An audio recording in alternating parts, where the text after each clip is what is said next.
Welcome back, everyone. Our next speakers almost need no introduction. Since first appearing at the Congress, oh gosh, I guess going back almost 2 decades now, we kind of introduced Jaime to the North American UFO community, and now worldwide is where he's gone. And Ettore Garza, likewise. Between the two of them, they are arguably our most anticipated presentation of the week.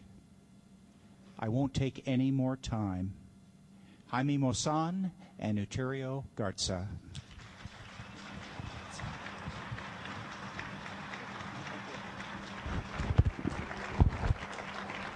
Always a pleasure.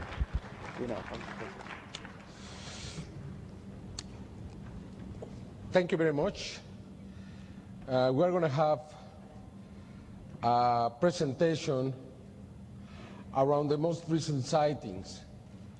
I believe everything is important around this phenomenon, but I think what is actual, what is happening now, is what attracts the most interest, because that evidence somehow are telling us how this phenomenon is moving. And we can see a change of an agenda from very far to very near. And I think this is happening around the world. We will see very clear videos that will prove that something is happening right now and something is going to happen in the very near future. I really believe we are very close to have a very open demonstration by these creatures. Santiago. I would like to thank, first of all, to the UFO Congress, Bob Brown, Nicole, and Heather, the board of directors, for inviting us again to this Congress and giving us the opportunity to share with all of you the results of our research work. We all know about the UFO wave that took place last year over Texas. Well, in April 2008, I was privileged to meet Mauricio Ruiz, a family man, a respected businessman who lives in Alvin, Texas, 22 miles from Houston. And on April 11, Mauricio Ruiz had a unique experience. April 11 was a very special day for Mauricio, a day that changed his life forever. That morning, Mauricio was in the garden of his home when suddenly he had an impressive close encounter with a huge UFO craft. So we would like to introduce you, Mauricio Ruiz, and to present to you our whole investigation on his exceptional case. And also our investigations of UFOs in space, 2 NASA missions from last year and 1 Russian mission, including 3 incidents with images that speak for themselves. And at the end of this presentation, we have a surprise for all of you. So we would like to ask you to remain in your seats, and I promise you will be surprised. So, dear friends, thank you for coming and enjoy this presentation.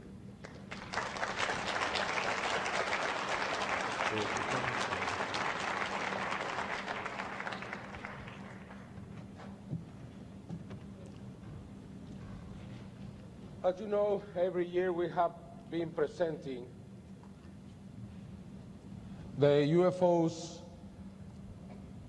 very close to the projects in the space. Santiago has taken the task to record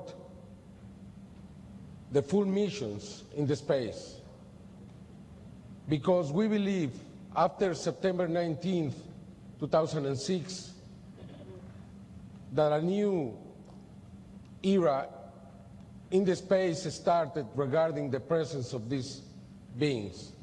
What I mean with this, as you know, last 10th of September, we had a crash. We're not getting the image? Okay. As you know, the 10th of September, we had this crash between the Cosmos 2251 and the Iridium 33, because something happened. We don't know yet what happened because, as you know, the orbits of these satellites are always steady. They haven't been able to explain why there was this crash. And it's possible a new warning, because after September 19, 2006, we had the beginning of this new era. You have to remember that day, because a little object stopped the Atlantis from coming back. This object was there for something from 8 hours to 11 hours, blocking the Atlantis from coming back. That had to be a warning. That was not accidental. What they want to say is probably that the space, it doesn't belong to human beings, but to every single intelligent creature in the space. In that same mission, the Atlantis was able to record this light that came from very far to very near, stayed there for a few minutes, and then left. It happened again on the next mission, STS-116, on December of that year, when 2 new warnings happened, when these objects got very close to the Discovery and the International Space Station. How can we interpret this? And now we have this crash between 2 satellites, an impossible crash. The space trash that is in the space is not floating anywhere. It is controlled. They know exactly where every single one of these crafts or remainings of old missions are. It means that was not accidental. How can we know this is truth? Well, let's watch. Let's see, because I believe this is not going to be the last time we see something like that. In October 2007, the whole mission was observed. This is just very few videos. We have presented this in the past, but we want to prove that we are being watched in the space. The Discovery landing, a UFO got very close to it. And the only way to have these images is thanks to Santiago, that records hundreds and hundreds of hours every time. And we can prove this presentation is not just about the space, but we could have a very long presentation just from what is happening in the space. These are just a very